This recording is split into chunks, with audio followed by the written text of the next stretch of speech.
என் அன்புக்குரியவர்களே, இறைமகனேசுவின் நாமத்தில் உங்களை அன்போடு கூட வாழ்த்துகின்றேன். ஆண்டவர் ஒரு புதிய நாளை கொடுத்திருக்கிறார்.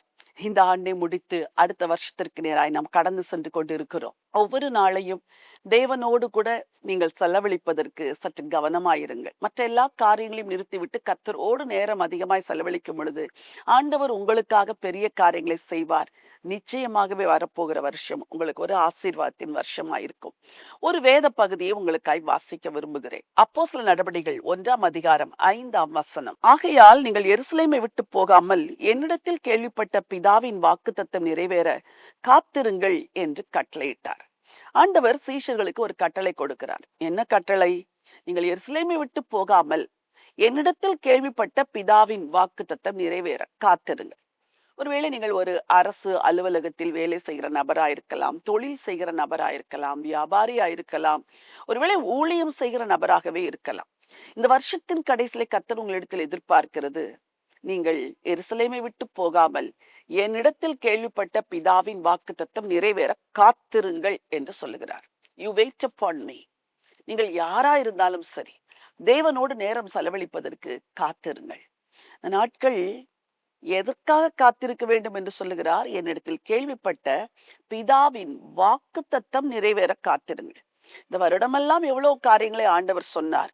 ஒருவேளை வரப்போகிற வருடத்திற்கும் ஆண்டவர் உங்களுக்கு வாக்குத்தத்தங்களை கொடுக்க உண்மை உள்ளவராயிருக்கிறார். வாக்குத்தத்தம் என்பது பலர் பரிகசிப்பது போல அது ஒரு அற்பமான காரியம் அல்ல.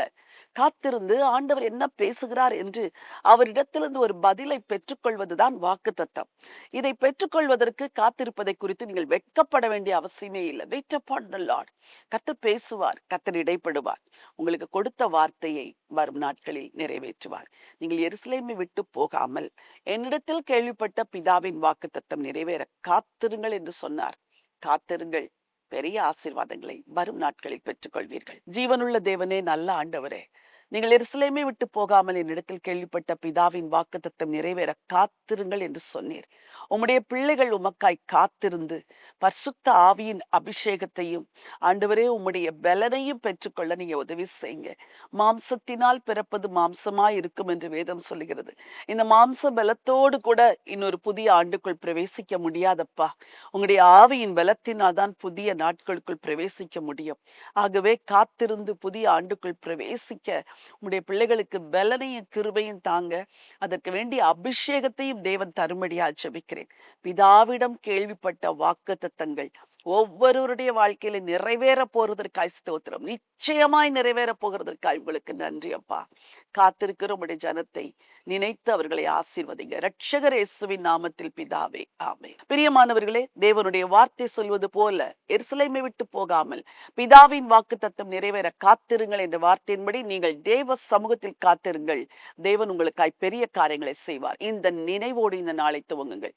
இந்த நாள் ஒரு வெற்றியின் நாள். God bless you.